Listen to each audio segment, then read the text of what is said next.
BFM Business, Intégral Bourse, l'entreprise du jour. Et l'entreprise du jour, c'est Publicis avec cette acquisition, l'acquisition de l'américain Sapient pour près de 4 milliards de dollars, 3,7 milliards. Grosso modo, si on enlève la trésorerie, on tombe sur une valeur d'entreprise de 3,3 milliards. C'est du 25 $ par action. On remarque d'ailleurs que le titre Sapient cote un petit peu en dessous, 24,60. On va parler de tout cela avec Sébastien Lemonnier qui est gérant action Europe chez Mansartis. Bonjour Sébastien. Bonjour Grégoire. Qu'est-ce que vous pensez de cette acquisition? Maurice Lévy nous dit avec son bagou habituel qu'il rachète là le joyau de la couronne. Oui, il ne va pas nous dire l'inverse. Là où je pense que c'est un deal assez positif, c'est qu'il n'y a pas une vraie rupture stratégique, ce que certains investisseurs pouvaient craindre, notamment quand le nom de Criteo, par exemple, était souvent annoncé.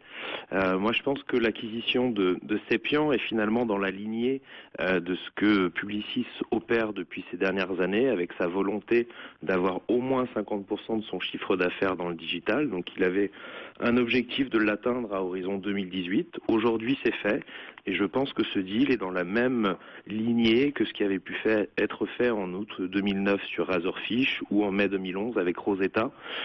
Donc je pense que c'est une acquisition qui à la fois industriellement fait du sens, puisque Sapient est quand même le dernier acteur indépendant, l'acteur numéro 5 dans le digital aux États-Unis. Donc c'est une jolie entreprise et on en reparlera peut-être après, mais sur des niveaux de valorisation qui me semblent pas du tout excessifs. Alors justement, parce que bon, il y a quelques analystes qui partagent pas forcément votre avis, Sébastien, sur la valorisation. Effectivement, si on prend les ratios classiques, peut-être de valorisation, on est autour de 14 fois, c'est ça, peut-être un petit peu inférieur aux acquisitions, à la moyenne qu'on paye pour les acquisitions dans ce secteur. Mais il y a un autre ratio que vous aimez bien, c'est aussi le ratio de retour sur le capital employé.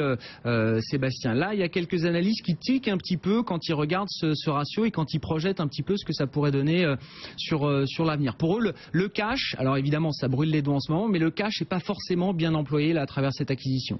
Ce que certains investisseurs ont tendance à penser, moi je pense que ça reste malgré tout un bon deal à un prix qui me semblait faire à la fois pour l'actionnaire de Sapient aux États-Unis, mais aussi pour l'actionnaire de Publicis.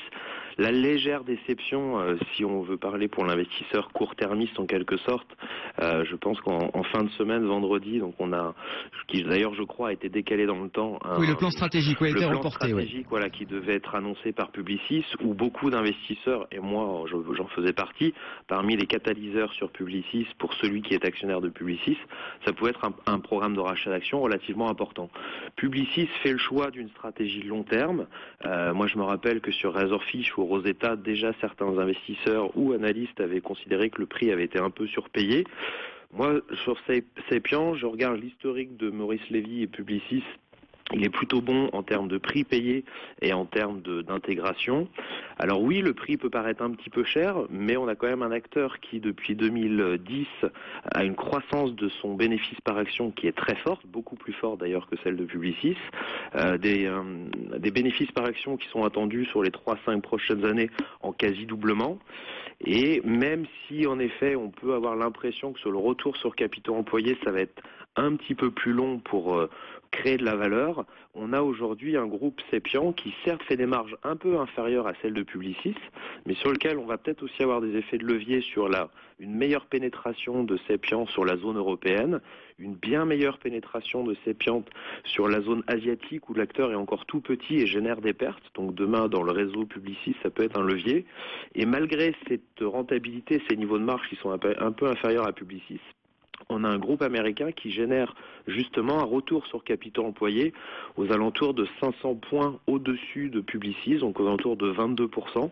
Et donc je pense que ça va être un catalyseur pour permettre au groupe Publicis structurellement de continuer à la fois l'amélioration de sa rentabilité, mais l'amélioration de ce retour sur capitaux employés. Une autre question que ça pose aussi ce deal, après la croissance organique décevante qu'on a eu du côté de Publicis et les objectifs qui ne vont pas être tenus, c'était le warning qu'il y avait eu il y a quelques temps, est-ce que c'est pas une opération un peu défensive là qui vient masquer d'une certaine manière peut-être des problèmes plus lourds que prévu dans la partie digitale des activités de Publicis? Est-ce qu'on rachète pas, est-ce qu'on fait pas cette opération de croissance externe là pour masquer un petit peu un ralentissement dans le digital qui est plus fort, peut-être plus structurel que prévu? Moi, je pense pas. Je pense qu'au contraire, on est, ce que je disais, dans la lignée des acquisitions précédentes. Je pense que l'accident de croissance organique de Publicis est essentiellement lié à l'échec de la fusion d'Omnicom. Là, je pense que justement, on tourne une page sur l'opération Omnicom. On montre que la société continue business as usual en poursuivant la stratégie qu'elle opère finalement depuis 2005, en se développant dans le digital.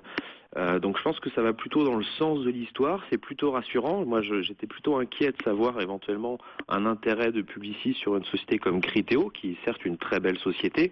Mais est-ce que c'est pas l'avenir? Est-ce que c'est pas l'avenir justement, une boîte comme Criteo? Je dis pas que le digital c'est pas l'avenir, Sébastien, mais est-ce que c'est pas déjà des vieux métiers du digital, d'une certaine manière? Sur Criteo, c'est compliqué de savoir si c'est l'avenir ou pas, parce qu'aujourd'hui vous achetez une société qui se paye plus de 3 fois le chiffre d'affaires, donc on est sur des multiples où là je pense qu'on aurait eu un vrai doute sur la capacité de Publicis à créer un retour sur capital employé, un retour sur investissement intéressant sur son acquisition, sur la base d'un algorithme qui aujourd'hui fonctionne très bien, mais comme toute société de technologie, on est quand même au début de ces innovations technologiques. Est-ce que Criteo sera là dans 5-10 ans? C'est la question, et je pense que le fait de Publicis n'ait pas voulu, et comme d'ailleurs d'autres agences comme WPP ou autres, aujourd'hui se focaliser sur une seule unique technologie, c'est justement parce qu'il y a peut-être encore un manque de maturité et que le prix à payer est un peu trop risqué par rapport à la visibilité qu'on a sur cette technologie.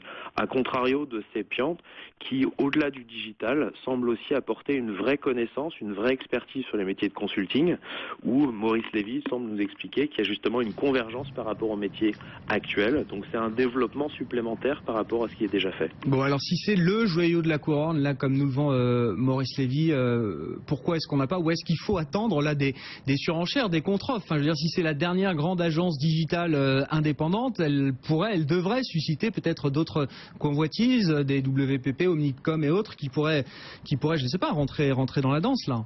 L'avantage, c'est que Maurice Lévy a l'air de très bien connaître le dirigeant de Cepiant.